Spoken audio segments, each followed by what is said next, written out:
हमारा जो चैप्टर है, chapter 8, sources of business finance. देखो, कोई भी कंपनी हो, कंपनी चलाने के लिए सबसे जो फॉरमोस्ट रिक्वायरमेंट होता है वो किस चीज का होता है? पैसे का। पैसे ठीक है, का। तो यहाँ पे हम जो बात करने वाले हैं यही है कि बिजनेस को जो फाइनेंस चाहिए, क्या चाहिए? बिजनेस को जो फाइनेंस, यानी बिजनेस को जो पैसा चाहिए, उसके लिए हमारे पास क्या क्या सोर्सेस है, यानी कहाँ कहाँ से वो पैसा मिलता है। ठीक है, आता है। अब लर्निंग ऑब्जेक्टिव देखते हैं। Learning objective, after studying this chapter you should be able to, पहला, state the meaning, nature, importance of business finance, यानी बिजनेस फाइनेंस का मीनिंग, उसका नेचर क्या होता है, उसका जरूरत क्या है, ये सब देखेंगे। दूसरा, classify the various sources of business finance, जो वेरियस सोर्सेस ऑफ, ऐसा नहीं है कि बिजनेस के पास एक ही जगह से पैसा आता है, बहुत जगह से पैसा आ सकता है बिजनेस के पास। ठीक है, तो उनको क्लासिफाई यस करेंगे। सर। ठीक है, तीसरा है हमारा evaluate merit, limitations of various source of finance. देखो, हर चीज का लाइफ में, जिंदगी में हर चीज का अपना मेरिट होता है और डिमेरिट होता है। तो वैसे ही सोर्स ऑफ फाइनेंस का अलग अलग सोर्स ऑफ फाइनेंस जो हमने यहाँ पे क्लासिफाई किया है, सबका अपना मेरिट है और सबका अपना डिमेरिट है। Based on its merits and demerits, the company have to decide that with which source it want to go. ठीक है, वो फिर फोर्थ है हमारा identify the international sources of finance. अच्छा, ये तो कुछ स्पेसिफिक टर्म्स है, जैसे कि देखो नॉर्मली तो नेशनल सोर्सेस ही होंगे, अब यहाँ पे कुछ इंटरनेशनल सोर्सेस भी होते हैं, उसको भी हम देखेंगे। ठीक है, यूनिक है यस इसलिए। Sir. Examine the factors that affect the choice of appropriate source, और कंपनी को किन किन बातों को फोकस करके ये डिसाइड करना चाहिए कि वो किस सोर्स के साथ जाना चाहती है। ठीक है, यस सर। मैं ही पढ़ देता हूँ case study. Mister Anil Singh, Anil Anil Mister Anil Singh has been running a restaurant for the last 2 years. The excellent quality of food has made the restaurant popular in no time.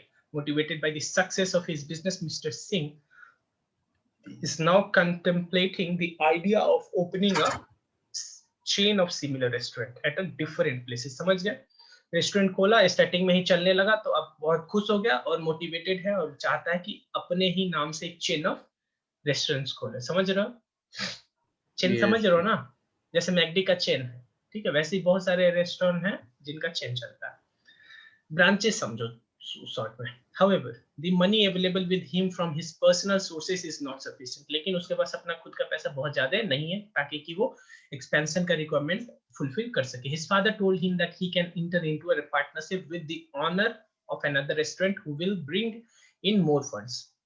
But it would also require sharing of profit and control of the business. उसके पापा ने उसको suggest किया कि partnership में चले जाओ, वो तुमको पैसा ला के दे देगा। सही बोल रहा, कोई दिक्कत नहीं था। ठीक है, लेकिन इसका एक डिमेरिट भी है। डिमेरिट क्या था? डिमेरिट ये है कि आपको प्रॉफिट और रिस्क तो शेयर करोगे, प्रॉफिट भी शेयर करना पड़ेगा और बिजनेस में उसका भी कंट्रोल हो जाएगा थोड़ा बहुत। ठीक है, यानी यस सर। ये डिमेरिट है। वैसे इसका मेरिट भी हमें पता है कि पार्टनरशिप का क्या मेरिट है, वही इसका मेरिट हो जाएगा। He is also thinking of getting a bank loan, और दूसरा ऑप्शन और भी क्या है तुम्हारे पास? बैंक से लोन भी ले सकते हो। He is worried and confused हो गया, and he has no idea as to how and from where he should obtain the additional fund. अब वो confused हो गया, बहुत सारा ऑप्शन मिल गया उसको, तो अब वो समझ नहीं पा रहा कि कहाँ से एडिशनल फंड वो ले। He discusses the problem with his friend Ramesh, who tells him about some other methods like organization, issue of share and debenture. फिर उसके फ्रेंड ने और उसको कंफ्यूज कर दिया। क्या बोल रहा है वो? बोले कि भाई एक काम कर, तू शेयर इशू कर दे या डिवेंचर इशू कर दे, which are available only to company. अब तुमको पता है कि शेयर और डिवेंचर केवल कंपनी के केस में होता है, ना ही पार्टनरशिप, ना ही प्रोप्राइटरशिप, इन सभी के केसेस में नहीं होता है। कंपनी के केस में शेयर और डिवेंचर इशू होता है। If further cautions him that each method has its own advantages and limitation. अच्छा, ये तो बताया ही बताया कि कंपनी खोलो और शेयर और डिवेंचर इशू कर दो, लेकिन तुम भी बताओ, शेयर का अपना मेरिट डिमेरिट है और डिवेंचर का अपना। ठीक है, तो अब पहले कंपनी यस खोलेगा तो सर। उसको फिर से अब सोचना है कि शेयर इशू करेगी debenture, and this final choice should be based on the factor like the purpose and period for which the funds are required. अब आगे हम देखेंगे कि इन शेयर के साथ जाएं या डिवेंचर के साथ जाएं, ये डिपेंड करेगा कि उसका पर्पस क्या है और कितने टाइम के लिए वो पैसा लेना चाहता है। He wants to learn about this method. अब इन सभी चीज के लिए ये पढ़ना चाहता है, तो उसको तुम सजेस्ट कर दो क्या पढ़े। क्लास 11 बिजनेस स्टडीज का चैप्टर नंबर कौन सा है? 8, सोर्सेस ऑफ 7. बिजनेस फाइनेंस 8 है। ठीक है। वैसे अच्छा एक चीज तुमको भी पता होगा कि जो तुम्हारा 7 चैप्टर है वो कुछ बुक्स में सेकेंड चैप्टर के साथ शायद मर्ज है ना, तो अपना मैनेज कर लेना, ठीक है। Okay, sir. अब है introduction. This chapter provides an overview of the various sources from where funds can be procured मतलब जहां से लिया जा सकता है, for starting as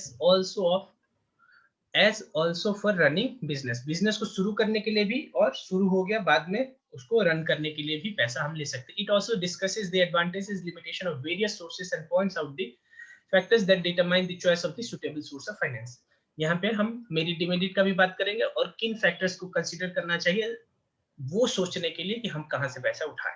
ठीक है। It is important for any person who wants to start a business to know about the different sources from where money can be raised. देखो देखो अगर तुमको पैसा लेना है कहीं से, तो पहले ये पता करो क्या क्या सोर्सेस अवेलेबल है।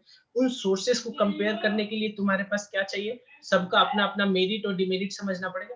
ठीक है। अब फिर मेरिट डिमेरिट जानने के बाद अब तुम अपने हिसाब से ऐसा कोई उनमें से चूज करो कि उसका मेरिट तुम्हारे लिए काम आए, डिमेरिट तुम पे असर ना डाल सके। ठीक है। ना करे।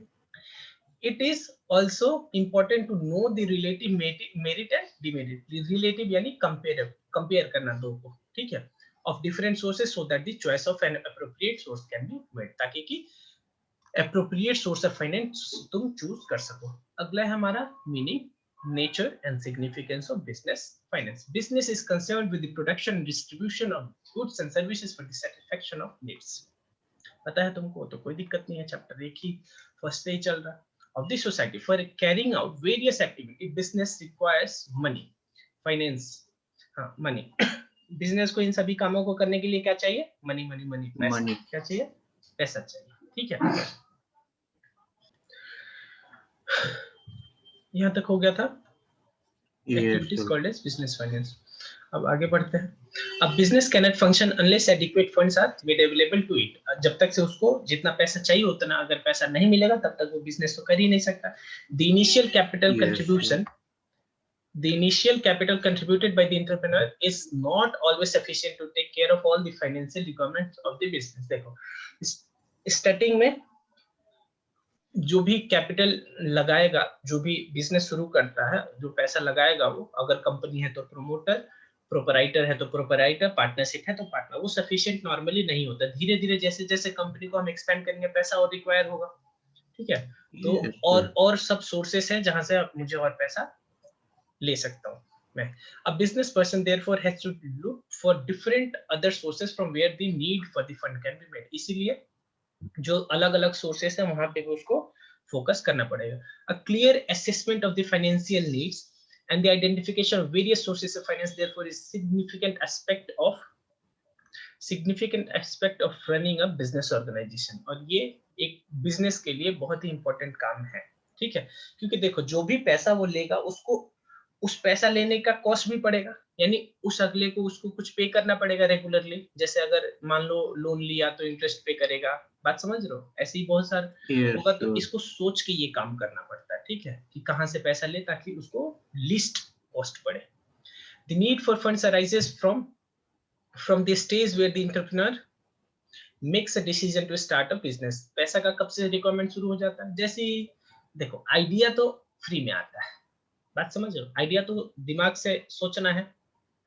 ठीक है। लेकिन Yes, एक्चुअल sir. पैसा कब लगना शुरू होता है? जब उस आइडिया को एग्जीक्यूशन में देना होता है, वहां से पैसा लगना शुरू हो जाता है हमारा। Some funds are needed immediately से फॉर, कुछ पैसा तो स्टार्टिंग से ही शुरू हो जाता है। For example purchase of plant and machinery, furniture, other fixed assets। Similarly, some funds are required day-to-day operations। So, say to purchase raw material, pay salaries to employee, and also when the business expands, it needs fund। यानी पहला तो business शुरू करते ही business fix assets खरीदते होगी, ऐसा तो Yes, sir. बात समझ रहे हो। रॉ मटेरियल से पहले वो फिक्स्ड एसेट खरीदती होगी, उसके बाद फिर रॉ मटेरियल सब खरीदेगी, उसके बाद वो सैलरी वैलरी पे करेगी, डे टू डे ऑपरेशंस में जो भी खर्चे होंगे। उसके बाद यस सर, अब बिजनेस चलने लगा तो बाद में एक्सपेंशन के लिए पैसा चाहिए। द पैसा फाइनेंशियल नीड्स चाहिए। Of a business can be categorized as follow. अब पैसे का जो बिजनेस के लिए रिक्वायरमेंट है उसको कैटेगराइज करते हैं। पहला, fixed capital requirement. Fixed capital कहने का मतलब वो पैसा जो फिक्स्ड एसेट में लगे, ठीक है।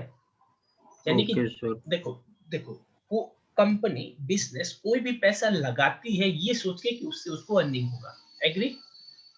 यस सर, तो अगर उसको ऐसा लगता है कि उससे अर्निंग एक साल से ज्यादा के लिए मिलेगा या एक साल बाद मिलेगा, एक साल से ज्यादा तक मिलेगा, तो वो फिक्स्ड कैपिटल होगा। In order to start business funds are required to purchase fixed asset like land and building, plant and machinery, furniture and fixture. This is known as fixed capital requirement. और जो भी fixed assets खरीदने में पैसा लगता है उसी को बोलते हैं fixed capital requirement of the enterprise. The funds required in fixed assets remain invested in the business for a long period of time. ये जो फंड्स है ये बिजनेस में ज्यादा टाइम के लिए इन्वेस्टेड रहता है, ठीक है। Different businesses units need varying amount of fixed capital depending on the various factors such as nature of business etc, ठीक है। यानी हो सकता है किसी बिजनेस में ज्यादा फिक्स्ड कैपिटल का रिक्वायरमेंट हो और किसी में कम हो। जैसे कम, फॉर एग्जांपल अगर हमारा बिजनेस मैन्युफैक्चरिंग है तो as compare to trading, manufacturing में ज्यादा मशीन खरीदना पड़ेगा मुझे, तो उसमें यस सर, ज्यादा तो वहाँ रिक्वायरमेंट होता है। ज्यादा वैसे लगेगा अगर कैपिटल। मैं लार्ज स्केल पे ऑपरेट कर रहा हूँ तो भी ज्यादा लगेगा। वही a trading concern for example may require small amount of fixed capital. वही बोल रहा है कि ट्रेडिंग कंसर्न है, ट्रेडिंग कंपनी है तो कम लगेगा, मैन्युफैक्चरिंग होगा तो ज्यादा लगेगा as compare to manufacturing concern. Likewise the need of fixed capital would be greater and larger in a larger enterprises. यानी अगर बिजनेस मेरा लार्ज स्केल पे ऑपरेट कर रही है तो ज्यादा लगेगा, स्मॉल इंटरप्राइज है तो कम लगेगा। दूसरा है हमारा working capital requirement. Working capital requirement कहने का मतलब डे टू डे एक्सपेंसेस के लिए। किस चीज के लिए? Day to day day expenses. Expenses के लिए, ठीक है। तो इसमें भी अलग अलग कंपनी के लिए ज्यादा हो सकता है, कम हो सकता है। फॉर एग्जांपल अगर मैन्युफैक्चरिंग है फिर भी ज्यादा होगा ट्रेडिंग से। अगर लार्ज स्केल पे है तो ज्यादा स्केल पे ऑपरेट कर रहे हैं तो कंपनी में ज्यादा सैलरी पे करना पड़ेगा। बात समझ, ज्यादा रॉ मटेरियल खरीदेंगे तो वर्किंग कैपिटल ज्यादा लगेगा, ठीक है। The financial requirement The financial requirement of an enterprises do not end with the procurement of fixed asset। केवल फिक्स्ड एसेट खरीद के बैठ जाएंगे तो नहीं होगा ना। उसके बाद day to day yes, operation भी मुझे करना पड़ेगा। नो मैटर हाउ स्मॉल और large business it is, it needs fund for its day to day operation. कितना भी बड़ा या छोटा बिजनेस हो उसको डे टू डे ऑपरेशन करने के लिए वर्किंग कैपिटल रिक्वायर होगा। This is known as working capital of an enterprise which is used for holding current assets such as stock of material, bills receivable and meeting current expenses like salary, wages, taxes and rent, ठीक है। देखो actually शायद मुझे याद नहीं आ रहा कि बताया है, नहीं बताया तो है ना वर्किंग कैपिटल क्या होता है। वर्किंग कैपिटल क्या होता है? Current asset minus current liability, ठीक है। यस सर, देखो एक चीज मैं थोड़ा सा समझाता हूँ तुमको। कंपनी जो खर्च करती है, क्या करती है? खर्च करती है। खर्च। वो दो तरह का हो सकता है। एक को बोल सकते हैं फिक्स्ड एक्सपेंसेस या लॉन्ग टर्म एक्सपेंसेस। इसी का दूसरा नाम क्या बोल यस सकते हैं सर, इसको? लॉन्ग ब्रैकेट में टर्म लिखता हूँ, एक्सपेंस।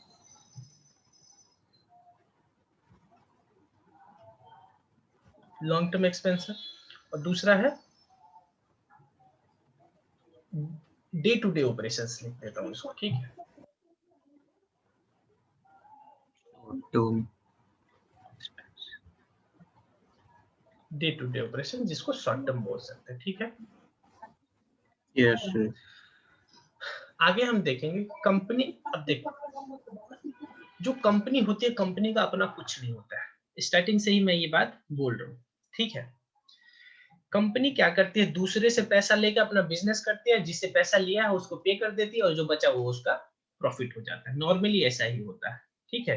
थोड़ा लार्ज स्केल पे सोचो, क्योंकि देखो अगर मेरी कंपनी, बड़ी बड़ी कंपनी का नेटवर्थ होता है उसको 1000 करोड़ के आसपास चाहिए, ठीक है। तो 1000 करोड़ यस सर, वो दूसरे से ही लेगी, और उसी को अपना बिजनेस में यूज करके उससे प्रॉफिट कमाएंगे, उसको अगले को पे करके जो बचा वो इसका प्रॉफिट हो जाता है। ठीक है, अब Yes, sir. फाइनेंस का भी उसके पास दो ऑप्शन है। कितना ऑप्शन है? दो। एक है वो भी है लॉन्ग टर्म और दूसरा है शॉर्ट टर्म। Short. ठीक है, तो बिजनेस को कोशिश यही करना चाहिए क्या कि लॉन्ग टर्म से पैसा लेके और लॉन्ग टर्म में लगा दें और शॉर्ट टर्म से लेके शॉर्ट टर्म में Short लगा दें। term. ठीक है, बात समझ रहे हो? Yes, sir. क्योंकि देखो ये जो लॉन्ग टर्म वाला हमारा पैसा है वो उसको ज्यादा टाइम बाद वापस करना है, तो Yes, उसको sir. इसमें लगाएंगे जिससे कि मुझे पैसा पार्ट पार्ट में बहुत टाइम लगेगा। तो जब तक से यहाँ से रिसीव होगा जब भी इसको देना है। अगर मैं शॉर्ट टर्म से पैसा लेके और लॉन्ग टर्म में लगा दूंगा तो क्या होगा कि इसको तो थोड़े ही दिन बाद पैसा देना है मुझे फिर, और इससे आएगा बहुत दिन हाँ. बाद फिर वापस, तो फिर क्लैश हो जाएगा और फिर बाद में कंपनी का फाइनेंशियल मैनेजमेंट बिगड़ जाएगा। ठीक है, तो लॉन्ग टर्म Yes, से sir. लेके लॉन्ग टर्म में इन्वेस्ट करो, शॉर्ट टर्म से लेके शॉर्ट टर्म में Short इन्वेस्ट term में करो। invest करना है. अच्छा, तो देखो वही बात बोल रहा हूँ। देखो एक सेकंड, कि जो शॉर्ट टर्म फाइनेंसिंग है, वैसे करंट लायबिलिटी वाला सारा शॉर्ट टर्म फाइनेंसिंग है। क्या है? Short term financing. Short term. और इधर है करंट एसेट। क्या है? Current asset. Current asset. तो करंट लायबिलिटी थोड़ा सा ये मैनेज हो जाता है। जो करंट एसेट में मुझे पैसा चाहिए वो थोड़ा सा इससे मैनेज हो जाता है, और बाकी जो बचता है वही तो चाहिए मुझे। और बात Yes. समझ पा रहे हो थोड़ा बहुत? तो इसीलिए हम इसको सीधे बोल देते हैं current asset minus current liability. तो अल्टीमेटली मुझे कितना और एक्स्ट्रा पैसा चाहिए? वर्किंग कैपिटल इतना। समझ गए? Yes, sir. इसीलिए इसका नाम क्या हो गया? Working capital requirement.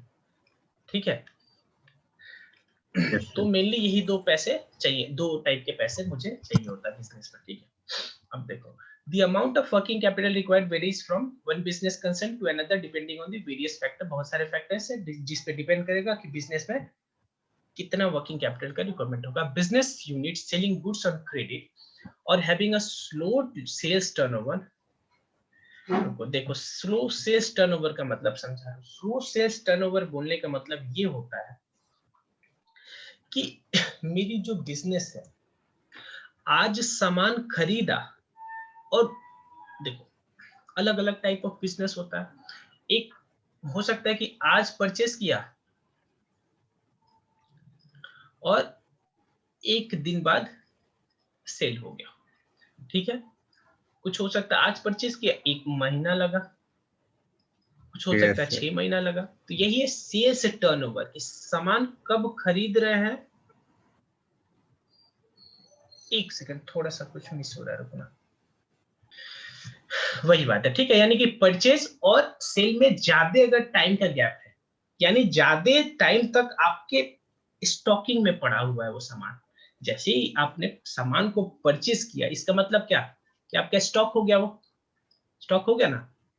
अब Yes, अगर sir. स्टॉक आपका ज्यादा टाइम तक आइडल है यानी कि आपका स्लो सेल्स टर्नओवर है। ठीक है, तो अगर कंपनी का स्लो सेल्स टर्नओवर है इसका मतलब जितना दिन ये स्टॉक रहा उतना दिन का आपको पैसा चाहिए अपने पास, तभी तो स्टॉक खरीद के रखोगे।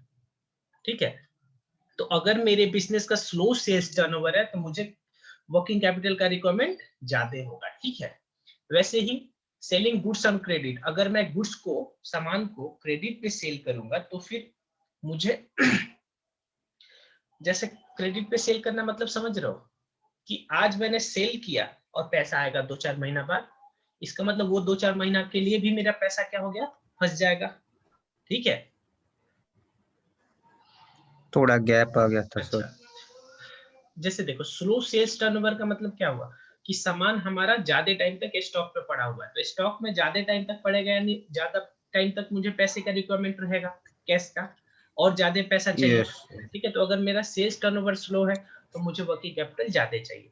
वैसे ही अगर मैं गुड्स को क्रेडिट पे सेल करता हूँ, गुड्स को अगर क्रेडिट पे सेल करूंगा तो आज सेल करूंगा, 2-4 महीना बाद पैसा मुझे वापस आएगा, तो उस 2-4 महीना के लिए फिर मेरा पैसा फंस गया।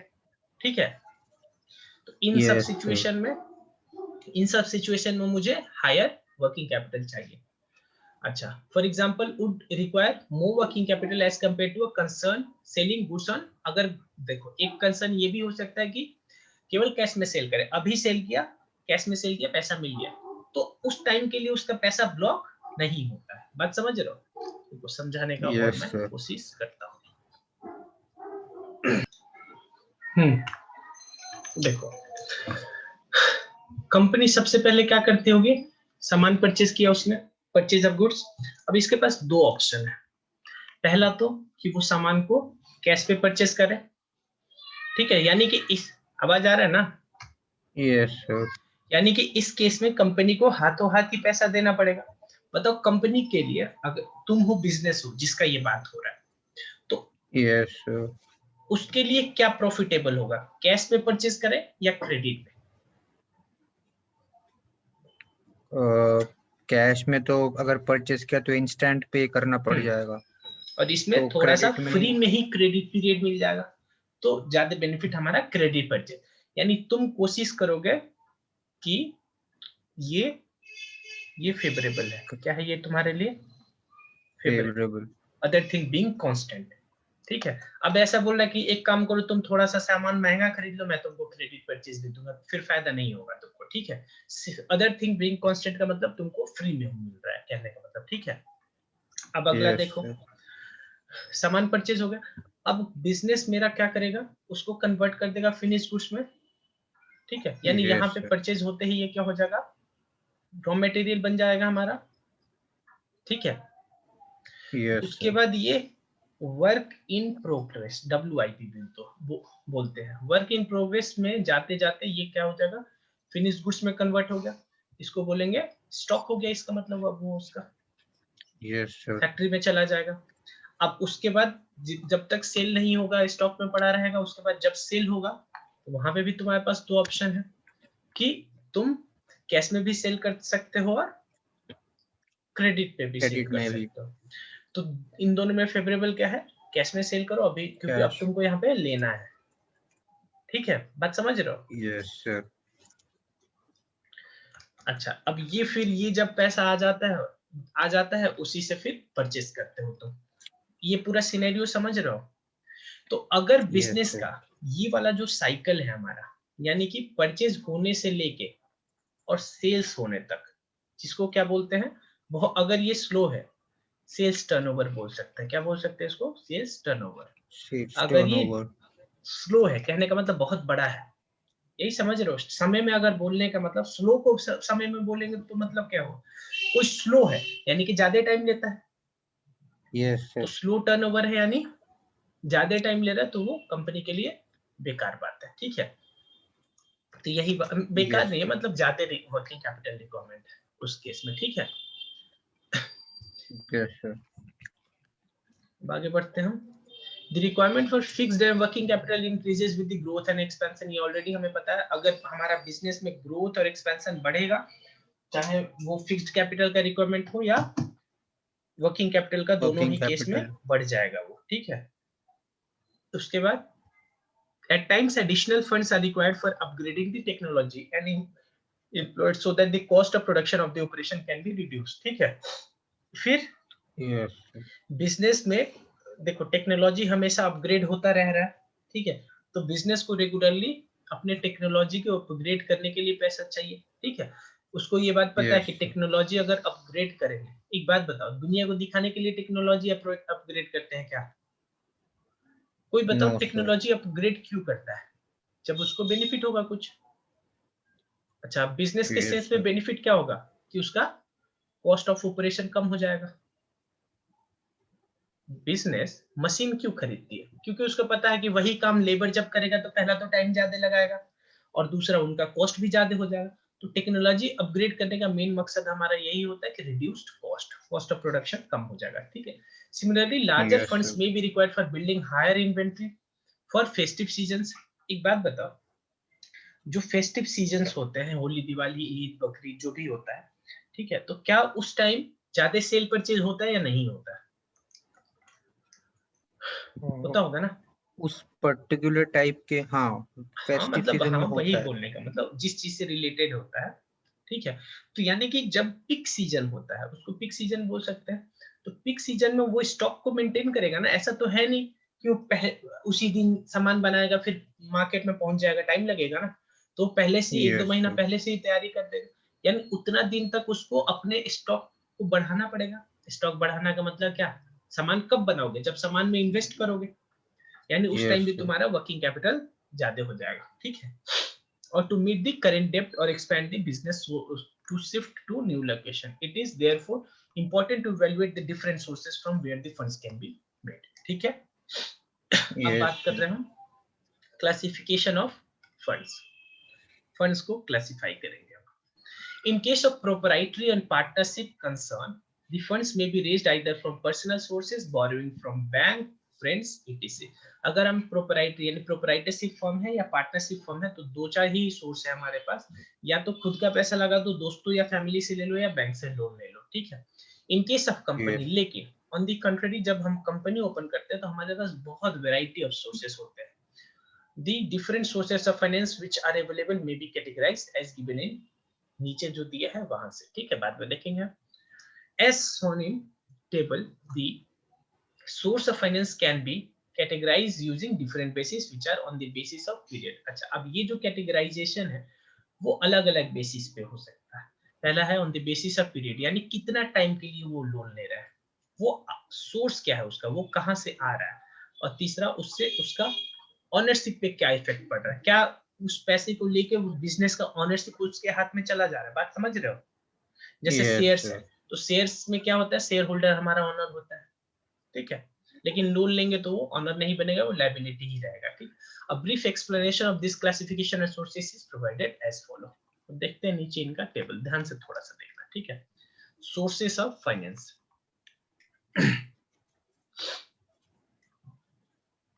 सोर्सेस ऑफ फंड्स, पहला है on the basis of period, दूसरा on the basis of ownership, और तीसरा है कहां से जनरेट हो रहा है, यानी वो लोन कहां से आ रहा है। सबसे पहले on the basis of period. On the basis of period में मेनली तो तीन टाइप का है, कितने टाइप का है, तीन टाइप का है।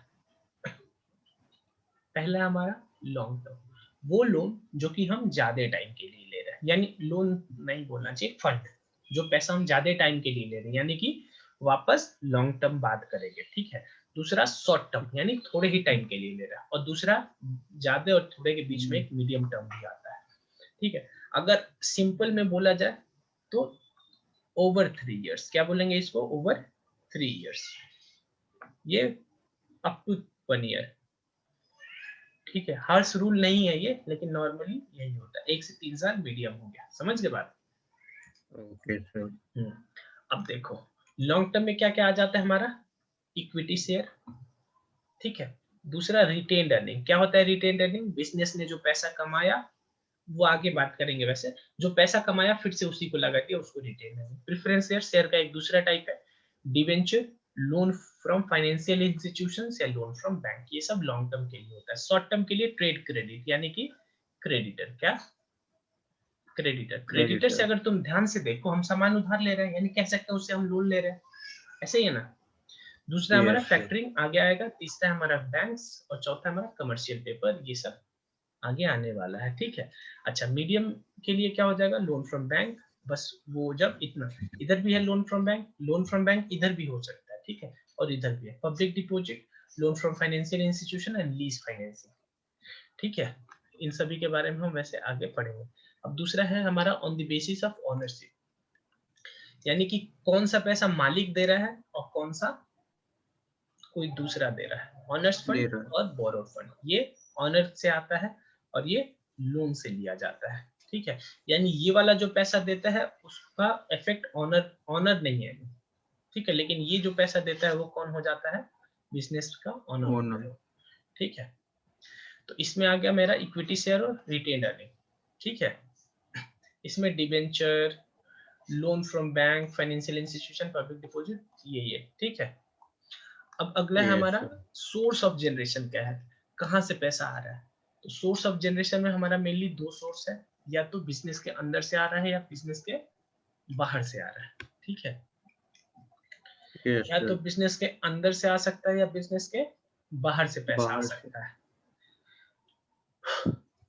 तो अंदर से इक्विटी शेयर और रिटेन अर्निंग, यानी ऑनर फंड ही अंदर होता है। ऑलरेडी हमें पता है कि इंटरनल कहने का मतलब बिजनेस का अंदर का आदमी है, ऑनर यानी कि मालिक, ठीक है। और Yes, बाकी जो sir. भी है हमारा क्या हो जाएगा, एक्सटर्नल सोर्स हो जाएगा, ठीक है। Sources. अब हम इनके बारे में धीरे धीरे पढ़ेंगे। बाकी पहले तो कुछ पीरियड बेसिस, कहने का मतलब टाइम वाला, कितने लॉन्ग टाइम टर्म के और लिए? शॉर्ट टर्म और मीडियम टर्म, ठीक है। On the basis of period the different sources of funds can be categorised in three parts, ठीक है। These are long term source, medium term source and short term sources. The long term sources fulfill the financing requirement of a enterprise for a period exceeding 5 years. वैसे मैंने 3 years बोला था शायद, है ना, लेकिन ये 5 years बोल रहा है, ठीक है। लेकिन मैं एग्री नहीं हूँ, बाकी याद कर लेना, कोई दिक्कत नहीं है, ठीक है। Okay, sir. And include sources such as shares, debentures, and long-term borrowing and loans from the financial institutions. Such financing is generally required for the acquisition of fixed assets such as और ये सब पैसा normally कहाँ लग जाता है, fixed asset को खरीदने में और प्लांट एंड मशीनरी को खरीदने में। इन सभी में बस एक चीज पे फोकस रखना कि कब पैसा मुझे वापस करना है, उसी हिसाब से हम इन्वेस्ट करेंगे। अगर लॉन्ग टर्म के लिए बहुत टाइम के लिए लगाना है तो वैसा ही पैसा उधार लेंगे, ठीक है। When the Yes, funds are sir. required for a period of more than 1 year but less than 5 years, तो उसको बोल देंगे हम medium term of finance are used. These sources include borrowing from commercial bank, commercial bank हो गया, public deposit हो गया, lease financing हो गया and loans from financial institution हो गया। तीसरा कैटेगरी हमारा short term funds are those which are required for a business not exceeding 1 year, 1 साल के अंदर अंदर का है। इसमें ट्रेड क्रेडिटर हो गया, loan from commercial bank, commercial paper, some of the other example of sources provide funds for short period, ठीक है। Short term financing is most common for financing of current asset, ठीक है। पता है तुमको कि करेंट एसेट शॉर्ट टर्म के लिए लगता है पैसा इसमें, तो इसीलिए शॉर्ट टर्म Yes. फाइनेंसिंग वाला पैसा उसमें यूज करते हैं, ठीक है। Such as accounts receivable and inventory, ये दोनों एसेट है, करेंट एसेट है, तो इसमें वही पैसा लगाएंगे जो शॉर्ट टर्म फाइनेंसिंग यानी जो करेंट लायबिलिटीज है, ठीक है। Yes, sir.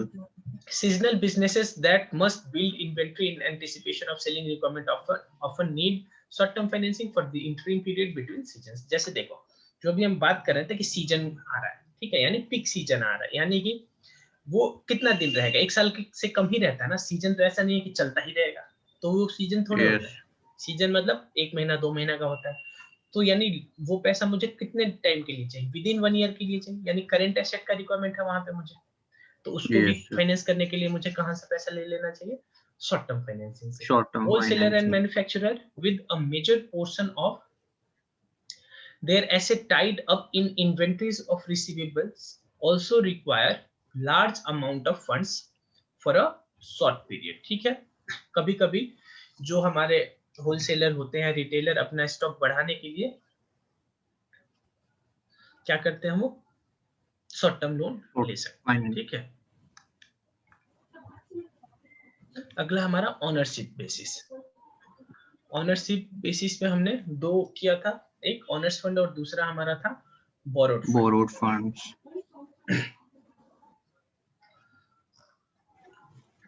On the basis of ownership, the sources can be classified into honest fund and borrowed fund, ठीक है। Honest fund means fund that are provided by the owner of the enterprises which may be sole trader or the partners or the shareholder of the company, ठीक है। अगर मेरा Okay, sir. Proprietor दे रहा है वो भी हो जाएगा ऑनर्स फंड, पार्टनर दे रहा है अगर पार्टनरशिप के केस में वो भी ऑनर्स फंड, और कंपनी के केस में शेयर होल्डर देता है उसको हम ऑनर्स फंड बोलते हैं। उसके बाद apart from capital it also includes profit reinvested in the business। देखो थोड़ा सा और बता रहा हूँ, जैसे देखो कंपनी प्रॉफिट कमाती है, अब कंपनी के पास ऑप्शन होता है कि क्या वो अपने ऑनर्स को बांटे उस पैसे को या नहीं बांटे, दोनों ऑप्शन अवेलेबल है। उनसे पूछ Yes, लेगी, sir. सिंपल टर्म्स में बोलो कि उनसे पूछ लेगी कि क्या आपको इस पैसे को दे दो या मुझे लग रहा है कि कहीं पे ग्रोथ प्रोस्पेक्ट है वहां पे इन्वेस्ट कर दो। तो अगर वो लोग बोलते हैं ठीक है इन्वेस्ट कर दो, मुझे पैसा अभी नहीं चाहिए वापस, ठीक है, यानी प्रॉफिट वाला पार्ट अभी नहीं चाहिए, तो फिर से इन्वेस्ट कर देगा, उसको हम रिटेन्ड अर्निंग बोलते हैं। उसी को क्या बोलते हैं, रिटेन Retained earning. अर्निंग, ठीक है। Yes, sir. The owner's capital remains invested in the business for a longer duration and is not required to be refunded during the life of the business. और owners fund का तो छोड़ो, long term का नहीं होता है, जिंदगी भर का होता है. ये साथ जो है कंपनी का लाइफ पीरियड के लिए और कंपनी का और ऑनर्स फंड का, ये जब तक कंपनी रहेगी जब तक के लिए. Such capital form the basis on which the owners acquire the right of control. और इसी वजह से जो ऑनर होते हैं उनका बिजनेस पे कंट्रोल होता है. ठीक है. Issue of equity share and retained earning are the two important source from where owners fund can be obtained. और कंपनी के केस में जो दो owners fund के सोर्स है वो क्या है, इक्विटी शेयर हो गया और रिटेन्ड अर्निंग हो गया. ठीक है. दूसरा हमारा है borrower fund. On the other hand refers to funds raised through loans और बोरोइंग. ये कहां से आता है, लोन और बोरोइंग से. The sources for raising borrowed fund includes loan हो गया, कमर्शियल बैंक से लोन ले लिए फाइनेंशियल इंस्टीट्यूशन से, इशू ऑफ डिबेंचर कर दिया, public deposit and trade credit. ठीक है. देखो सभी केसेस में दो दो याद कर लेना. ठीक है. दो दो एग्जांपल उसका आ सकता है. ठीक. Such source provide funds for a specific period. ठीक. कुछ भी स्पेसिफाइड पीरियड हो सकता है 1 साल हो, 10 साल हो, 20 साल हो, कुछ भी हो सकता है. ठीक है. ऑनर्स फंड के केस में क्या था, जिंदगी भर का है वो, लेकिन इसमें स्पेसिफाइड पीरियड होता है, जिंदगी भर का नहीं होता, क्योंकि जैसे ही वो जिंदगी भर का होगा वो क्या हो जाएगा, वो हो जाएगा तुम्हारा ऑनर हो जाएगा. ठीक है. अच्छा, on certain terms and condition and have to be repaid after the expiry of the period. ठीक है. उनको वापस करना पड़ेगा जो भी हमारा पीरियड है उसके एक्सपायरी के बाद. A fixed rate of interest, एक fixed rate of interest pay किया जाता है by the borrower on such fund to the, उनको एक फिक्स्ड रेट पे पैसा मतलब ब्याज भी दिया जाता है, और जब टाइम खत्म हो जाएगा तो वो उनका प्रिंसिपल अमाउंट भी वापस हो जाता है. At times, it puts a lot of burden on the business as payment of interest is to be made even when the earning are low. अब यहाँ पे थोड़ा सा बात करने लगा टेक्निकल. क्या बोल रहा है कि कभी कभी एक बात बताओ, अब यहाँ पे तुम उसको बोल चुके हो कि तुमको इंटरेस्ट तुम उसको पे करोगे, बोल चुके हो ना. तो yes, अब इंटरेस्ट तो तुमको जब भी पे करना पड़ेगा जब कंपनी को प्रॉफिट नहीं होता है. तो यहाँ पे प्रॉब्लम आ जाता है, ये एक डिमेरिट बन जाता है. ठीक है. अब यहीं पे अगर ऑनर्स फंड होता तो क्या होता, ऑनर्स है तो उसके केस में उसको ये देना जरूरी नहीं है. ठीक है. उसको प्रॉफिट में पार्ट देना जरूरी नहीं है. प्रॉफिट हुआ तो दो, वो भी ऑप्शन है कंपनी के पास. उन सभी से पूछ लो, अगर चाहिए उनको तो दो, नहीं तो मत देना, फिर रीइन्वेस्ट कर लेंगे, फिर से इन्वेस्ट कर देना. Generally borrowed fund are provided on the security of some fixed asset. कभी कभी जो बोरोड फंड यानी लोन लेते हैं तो उस सिक्योरिटी भी देना पड़ता है, गिरवी रखना पड़ता है. ठीक है. अब हमारा सोर्सेस ऑफ जनरेशन बेसिस. ठीक है. यानी सर कहां बस से वो 1 मिनट का टाइम दे दीजिए बस. Sources of generation basis. Another basis for categorizing the source of fund can be whether the fund are generated from within the organization or from external source. यानी इसमें बात होता है कि क्या वो बिजनेस के अंदर से ही पैसा आया है या बाहर से. पहला है हमारा internal source of funds are those which are generated within the business. Internal source वो पैसा होता है जो बिजनेस के अंदर से आता है. A business, for example, can generate funds internally by accelerating collection of receivables. ठीक है. A business, for example, can generate funds internally by accelerating collection of receivable. देखो जैसे बिजनेस को के पास कुछ डेटर्स है, उनसे पैसा ले सकता है. ठीक है. तो जो वो पैसा आया वो कहां से आ रहा है, वो तो उनसे ही आ रहा है, अपना ही सोर्स है. Disposing of surplus inventory and flogging back its profit. और जैसे अगर कुछ सरप्लस इन्वेंट्री था उसको जल्दी जल्दी बेच के भी पैसा आ सकता है. देखो फंड चाहिए मुझे, तो पैसा जहां से भी आएगा उसका सोर्स ऑफ फंड बोलेंगे. अगर बिजनेस के पास बहुत सारा स्टॉक पड़ा हुआ है तो उसको बेच के पैसा आया, वो भी फंड हो गया. अच्छा, जो बिजनेस को प्रॉफिट हो गया उसी को फ्लो बैक कर दिया, यानी उसी को बिजनेस में फिर से रीइन्वेस्ट कर दिया, यानी रिटेन्ड अर्निंग. ये सब इंटरनल सोर्स है. The internal source of funds can fulfil only limited needs of the business. देखो बिजनेस का जो एक बहुत ज्यादा पैसा चाहिए वो यहाँ से कंप्लीट मेरा नहीं हो पाता है. ठीक है. तो बिजनेस को एक्सटर्नल सोर्स पे भी जाना पड़ता है. तो हमारा उसी के लिए क्या है, दूसरा external source of funds include दो sources that lie outside the organisation, such as supplier से पैसा है, लेंडर से, इन्वेस्टर से. when large amount of money is required to be raised, it is generally done through the use of external source. जब ज्यादा पैसा चाहिए होता है तो एक्सटर्नल सोर्स का हेल्प लिया जाता है. एक्सटर्नल फंड्स में बी कॉस्टली, लेकिन वो एक्सटर्नल है तो उन पे पैसा मतलब वो कॉस्ट ज्यादा पड़ता है, ठीक है, यानी इंटरेस्ट ज्यादा देना पड़ता है, कहने का मतलब, ठीक है। अब धीरे धीरे ये मेरिट डिमेरिट बताने का कोशिश करें जो आगे ऑलरेडी आएगा, ठीक है। Cash costly as compare to those raised through internal source, internal source के कंपेयर में एक्सटर्नल सोर्स वाला ज्यादा कॉस्टली है। In some cases business is required to mortgage its asset as security while obtaining funds from the external source। Already हमने देखा था कि external source से लोन लेने के लिए बिजनेस को अपने एसेट्स को सिक्योरिटी के तौर पे देना पड़ता है। Issue of debenture, borrowing from loan, commercial bank and financial institution and accepting public deposit are example of external source का example है। Funds commonly used by the business, ये सब एक्सटर्नल सोर्स है और वो इंटरनल सोर्स था, ठीक है। तो सभी के केसेस में तुम दो एग्जांपल जरूर याद कर लेना, ठीक है। Okay sir. चलिए तो इस वीडियो को हम यहीं पे बंद करते हैं और जो रिमेनिंग वाला सेक्शन है उसको हम नेक्स्ट वीडियो में डालेंगे, ठीक है। चलिए, वीडियो देखने के लिए आप सभी का बहुत बहुत धन्यवाद। मन करे तो चैनल को सब्सक्राइब कर लीजिएगा और डाउट हो तो क्वेरी कमेंट सेक्शन में आप मेरे से पूछ लीजिएगा। Thank you very much, bye.